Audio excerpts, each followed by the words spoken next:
first, I wanted to talk about something that I hope will help you guys out. Been really inspired listening to old Eldrick over here. Eldrick comes from the final expense, background, and he's really good at talking to these people calmly when they're being rude and rebuttally. Put that in the dictionary. Quote me, rebuttally. About, what he's calling about. A lot of people cold call me for something. You guys get telemarketing calls, cold calls, and a lot of them I'll say, I'm not interested, and they'll say, click, that's it. That's all they got. That's all they got. Very, very weak spirited. Maybe they're not paid on commission. I don't know. But not Eldrick. Eldrick's talking to people and they're saying, I didn't fill out that card. And Eldrick's saying, yes, ma'am, I understand, but I'm going to be in your area on. He just completely devoid. So Beish, I've said this before. Beish is a good friend of mine, great telesales guy. Told me a long time ago, told a lot of people that what your rebuttal isn't as important as that you have one. It's just that you keep on charging forward. So it's not like Eldrick knows exactly what to say to everything they say. Because I'm sure there are some things that some of these people say that throws him for a loop. But all he knows is anything besides, yes, I will see you at 10 a.m. next Monday, is I'm going to keep on talking until they say that. And so I was listening to Cody Askin's video. He's got a video, it's called, what is it called? Something like how to respond to I'm not interested. That's what the video is called. So title this video that because we're trying to compete with him. So how to respond to I'm not interested. So what Cody was talking about was exactly what Eldrick was doing. These people that you're talking to don't have enough information to not be interested. And if you're talking to them about Medicare, what are the odds of all the plans that are available and how long many of them have had Medicare that they are exactly where they need to be on their drug plan, their supplement, their advantage plan, whatever? What are the odds they already have the exact thing that you would tell them? Who is the most qualified in this area to help them make that decision? Us. So you have a duty to them with the information that is in your head to find these people and convince them that you're the person to help them, because if you don't, they will be worse off without you. I almost never come in contact with somebody that can't be a little bit better, especially in AEP, because a lot of stuff changes. Okay? So almost everyone can be in a better spot. So you have that duty. So when you know that you have the information that can put them in a better place, it should be a passionate thing for you that when someone tells you they're not interested, you think, what are you not interested in? You don't know what I'm talking about. You're not interested in being in a better place with your healthcare next year. You're not interested in throwing away less money. Those are what they're saying they're not interested in because they don't know. All they know is you're trying to sell them something. Most of the time, these people you're talking to have done something to elicit a response from us. They filled out a card, they've called in, they've gone on a website, they've filled out a lead form somewhere, something. So they are interested, but they don't want to talk to you.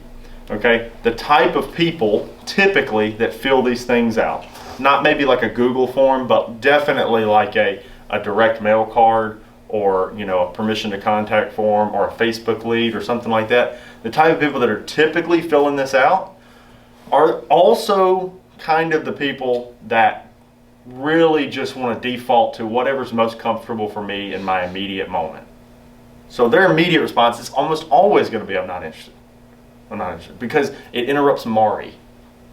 It interrupts Dr. Field. Wheel of Fortune, whatever. It's interrupting nothing. It's interrupting nothing. But that's what they want to do. But you got to interrupt it to put them in a better space. So expect rebuttals. Expect it. A friend of mine, Sam Yanez, is a call center guy. He told me one time he hated when he didn't get a rebuttal. Not because he's cocky about it. He is kind of cocky. But he hated it because people who didn't rebuttal ended up often being time vampires. You know what a time vampire is? So a time vampire is somebody who wants to ask you a ton of questions and often doesn't want to do anything. We've come across some time vampires, and I want to help people and answer questions. But I've had one particular guy that has been in here 4 times this year, and he's been in here 3 times. He's been on the phone with me probably 4 times. Wants to ask a question. I've educated him on every plan. He knows about LASSO. He knows about AARP's HMO, Humana, Aetna's PPO, Medicare Supplement Plan, FGN, all the different drug plans, everything. What a waste of time. Honestly, if I didn't care really a lot about our local presence and our brand, I'd have told him, look, I don't have time to do this with you. He's still made no decision to do anything. So anyway, there are time vampires. Time vampires will talk to you with no rebuttal. They're often not going to change anything. Or they'll even pretend like they are and give you false information and stuff like that, especially if it's telesales. Because some people just, they don't have anything to do and they just want to waste your time. Well, most people are not like that. And when you get a rebuttal, it's a sign that they're not a time vampire. They are a potential buyer. The rebuttal, to me, means that they are a buyer. Who would respond to me calling you out of the blue? Like, how would you respond if somebody called you out of the blue? I screw with people, so I'm a time vampire. But most of you probably just say, I'm not interested. I don't have time for that, right? If you go into a store, this is one of the examples, Cody, I'm stealing this from Cody. If you go into a store and you're going to look for jeans and the buckle people come out and they're like, how can I help you? And they're like, you ever heard of the buckle challenge? The buckle challenge, if you go in the buckle store in the mall and you can touch the back wall and come all the way out before they have anything to say, then you win the buckle challenge, because normally they're really, really hounding you. Mallory, will you go talk to her? Yes, I will.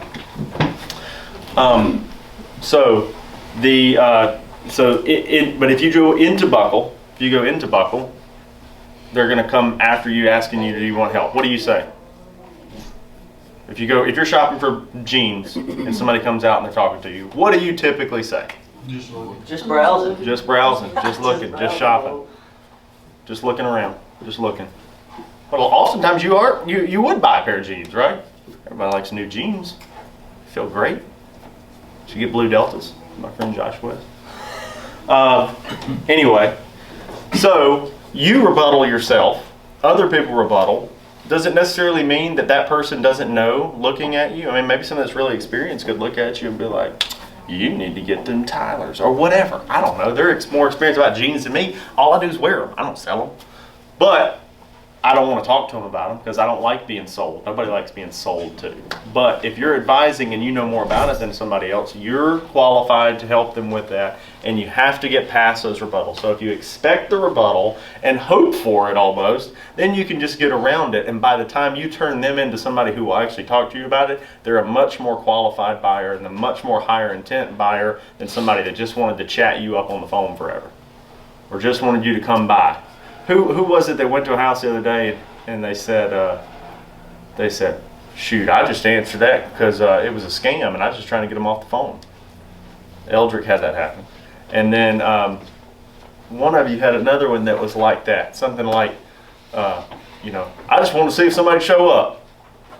There's some of those people are just people just like that. They don't have anything to do, and so they'll do that. A time vampire. And if you get to a house and somebody had set an appointment for you and they say that, Eldrick ended up selling them something, didn't you? See, so don't all those rebuttals all the way up into the time. Eldrick even had a rebuttal the other day where the guy said, "This is bullshit. This is bullshit. This is bullshit." Whole thing. Eldrick ended up selling him. So I think he even said it all the way up until about the time he signed. So expect the rebuttals and just get past them. It's not personal. It's all part of the process. If you're not getting a rebuttal, sometimes, raises a red flag, especially to somebody you're following up from a direct mail card. That's all I got to say. Titled this video, what was it? Not expect rebuttals. Hold on. What did Cody's video? I'm not interested. How to respond to I'm not interested in air quotes, in quotes. That's how Cody titled it, and it'll help compete. Mine's longer than his, so the watch time should actually steal some of his viewers. So, all right, guys, great. Let's take a picture.